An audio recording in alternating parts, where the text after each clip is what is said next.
Olá, queridos, a paz do Senhor Jesus a todos. Que bom que nós estamos aqui para mais uma pré-aula da nossa Escola Bíblica Dominical. Que bom que Cristo, nosso Senhor e Salvador Jesus, Ele tem nos concedido mais esta oportunidade para estarmos aqui, passando para você, querido aluno, professor, superintendente das Escolas Bíblicas Dominicais e todos aqueles que amam estudar a Palavra de Deus, mais alguns comentários, subsídios e informações das nossas escolas bíblicas. Para você que não me conhece, eu sou obreiro, professor de Escola Bíblica Dominical Márcio, e nós publicamos aqui neste canal uma série de estudos bíblicos da classe de adultos e também da classe de juvenis. Portanto, já convido a você que não é inscrito no canal, se inscreva, curta, compartilhe, que eu tenho certeza que vai ser bênção para você, tá bom? Nesta oportunidade, nós publicaremos aqui a lição número 13 da classe de juvenis. A última lição deste trimestre, estamos estudando tudo sobre ética cristã para uma juventude. E nesta lição não é diferente. O tema é Diga Não à Corrupção. A leitura oficial está em Lucas, capítulo 3, versículo 14, que diz: E uns soldados o interrogaram também, dizendo: E nós, que faremos? E ele lhes disse: A ninguém trateis mal, nem defraudeis, e contentai-vos com o vosso solto, ou seja, contentai-vos com a nossa liberdade é em Cristo Jesus. E a nossa liberdade em Cristo Jesus nos direciona a estar fazendo sempre o bem, não importa quem seja. Nós temos que aplicar este princípio bíblico de estar sempre ajudando o próximo, sempre fazendo o bem ao próximo. E isto está ligado diretamente à corrupção humana. Em que sentido? Se você causar uma infração contra a natureza do ser humano, com certeza é um ato de fazer mal a alguém. Nós detalharemos aqui para você entender melhor, tá bom? 1 Reis, capítulo 21, versículo 8 a 16, é a nossa leitura bíblica em classe, e nós estudaremos aqui nesta lição 3 pontos importantes. O primeiro ponto vai tratar sobre a corrupção é como um câncer para a sociedade. No sentido em que usaremos a palavra corrupção, trata-se de induzir ou praticar ato contrário ao dever e à ética.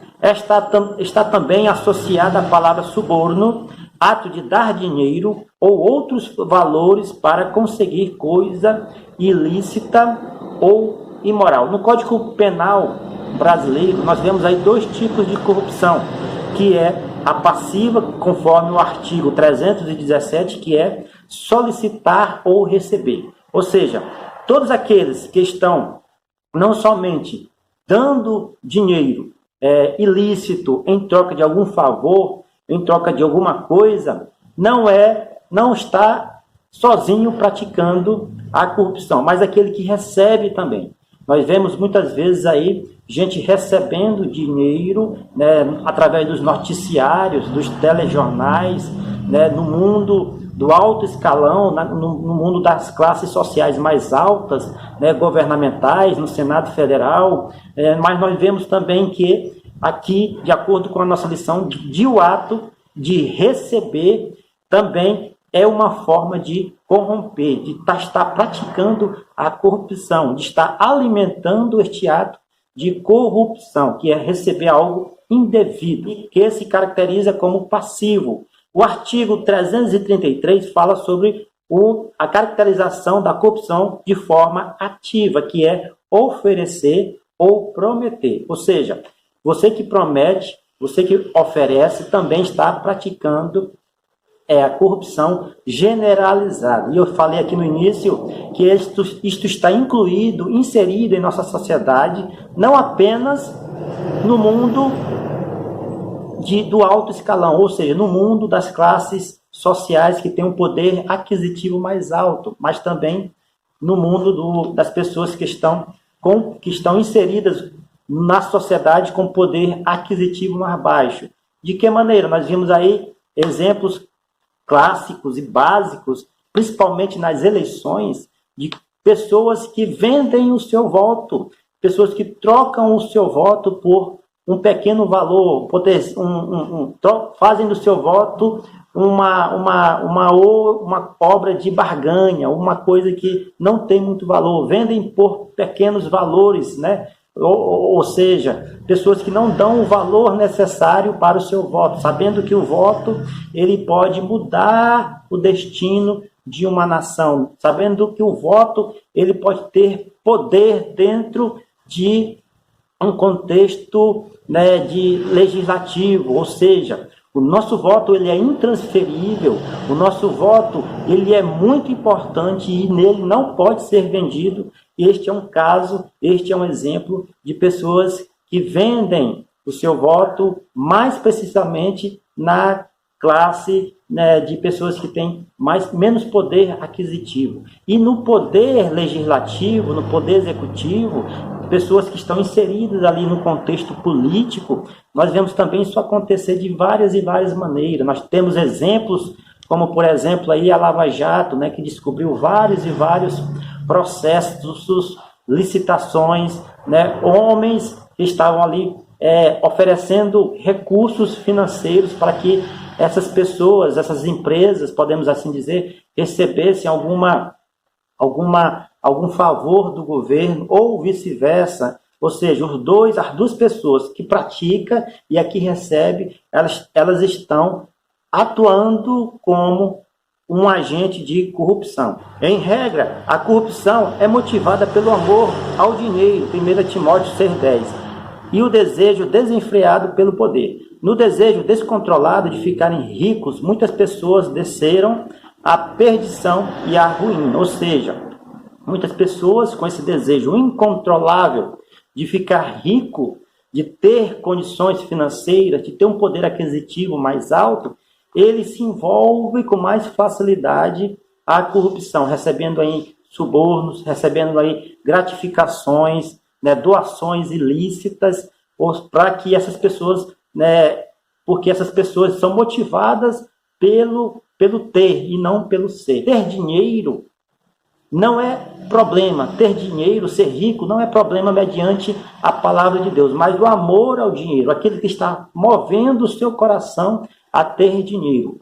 Princípios bíblicos têm que estar inseridos nas bênçãos, na sua vida financeira, porque assim o Senhor Jesus irá abençoar cada vez mais a sua vida financeira, porque ela estará debaixo da proteção de Deus. Mas aquilo que te move a ter riquezas, isso sendo contrário aos princípios bíblicos, você estará pecando, porque você estará então colocando o dinheiro acima do amor a Deus, acima do amor ao próximo. Por este motivo, não devemos dar valor, tanto valor assim, ao dinheiro, mas sim buscar primeiro o reino de Deus e a sua justiça, conforme Mateus 6,33. O segundo tópico da nossa lição vai tratar sobre as Escrituras condenam a corrupção. Já no início da formação da nação de Israel, Deus se preocupa em advertir o seu povo acerca da prática da corrupção. Êxodo 23:8. Em muitos outros textos pode ser observada a preocupação divina sobre o assunto, como por exemplo, juízes não deveriam aceitar suborno. Deuteronômio 16:19. Os soldados não deveriam aumentar sua renda por meio do crime.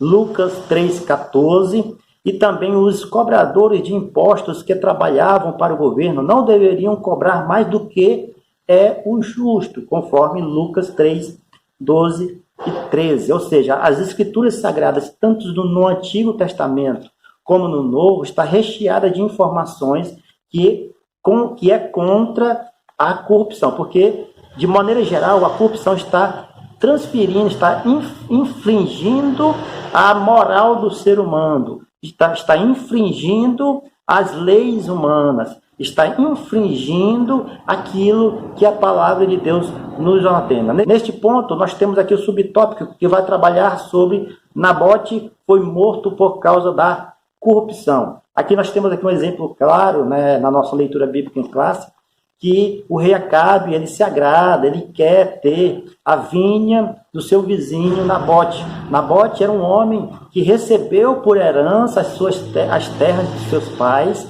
recebeu por herança a vinha, a qual ali ele plantava, ali ele colhia, ali era o seu sustento. O rei Acabe, ele se interessa pela vinha de Nabote.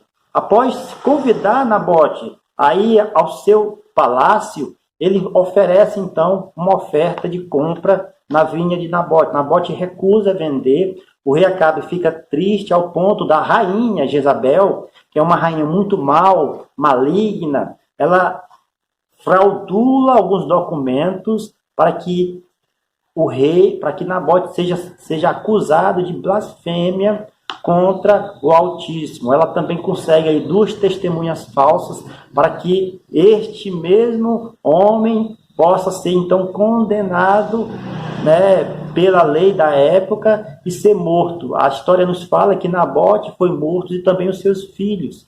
Ou seja, não deixando então nenhum herdeiro para que esses possam então herdar a sua vinha.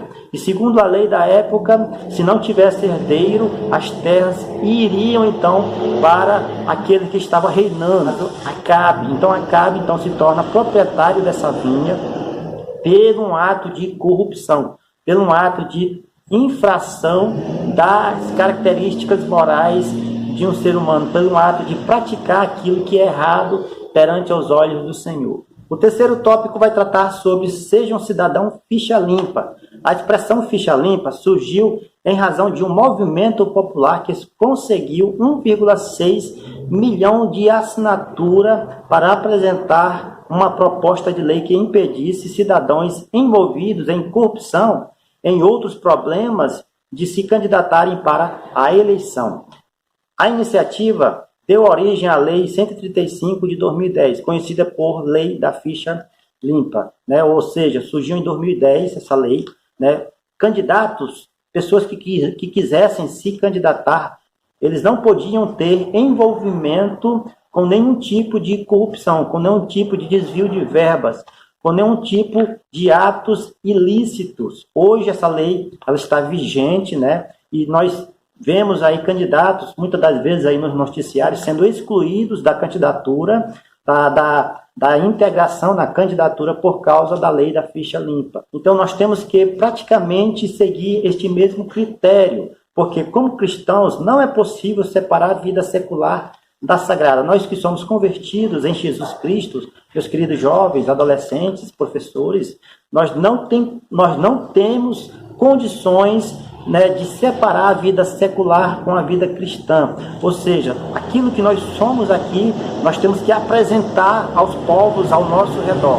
Aquilo que nós exercemos, a nossa fé, a nossa confiança em Jesus Cristo, nós temos que apresentar essa fé, apresentar essa confiança àquelas pessoas que estão à nossa volta. A nossa ética cristã, conforme a nossa conduta moral, que nos relaciona com a nossa conduta moral, ela tem que ser insolúvel, indivisível, ela não pode ser destruída por um contexto secular, por um contexto do mundo, porque a nossa ética cristã, a nossa conduta moral, ela é pautada nas sagradas escrituras e ela tem que ser cumprida, porque foi Cristo quem nos chamou. E esta maneira de chamar, que Cristo nos chama, ele é para que nós possamos ser sal e luz do mundo, para que nós possamos ser exemplo para o mundo, para que nós possamos ser homens e mulheres de Deus que a todo momento refletem a luz de Cristo para as outras pessoas e assim essas pessoas reconhecerem a nossa conduta ética cristã e por isso, e por essa ética cristã, reconhecerem o nosso Senhor e Salvador Jesus Cristo. A palavra de Deus nos fala também que nós devemos ser santo e irrepreensível, conforme 2 Pedro 3,14, desviando-nos sempre do mal, Provérbios 2, 11 a 15, pois os justos serão abençoados, segundo Isaías 33, 15. Tanto, meus queridos irmãos, alunos, professores, né, pessoas que estão assistindo essa videoaula, vale a pena ser justo, vale a pena proteger a nossa integridade moral, vale a pena nós nos mantermos distante da corrupção, porque é promessa de Deus nos abençoar, tanto nas nossas riquezas, quanto nos nossos afazeres, quanto nos nossos estudos, quanto nos nossos bens materiais que nós tivermos aqui, tudo isso estará sob a proteção de Deus se nós nos mantermos justos, se nós nos mantermos irrepreensíveis, se nós nos mantermos sempre desviando do mal, praticando bem sempre as outras pessoas, porque Jesus Cristo ele foi ao céu, mas ele deixou um mandamento para que nós pudéssemos aprender aqui, que era semelhante ao amor a Deus, que é amar o nosso próximo como a nós mesmos. Portanto, se você não quer ser agredido moralmente por alguém, se você não quer ser visto de maneira com os maus olhos por outras pessoas, pela sociedade, se afaste do mal, se afaste da corrupção, se afaste daquilo que prejudica a sua integridade cristã, porque isso desagrada os olhos do Senhor, e você pode perder as bênçãos do Senhor por este motivo, tá bom? Fiquem com essa palavra, espero que o Senhor tenha abençoado a sua vida através dessa videoaula. Quero dizer para você que não é inscrito, se inscreva no canal, curta, compartilhe, que eu tenho certeza que este canal será bênção para você como sempre, tá bom? Fiquem todos na paz e até a próxima aula, até o próximo trimestre, se Deus assim nos permitir.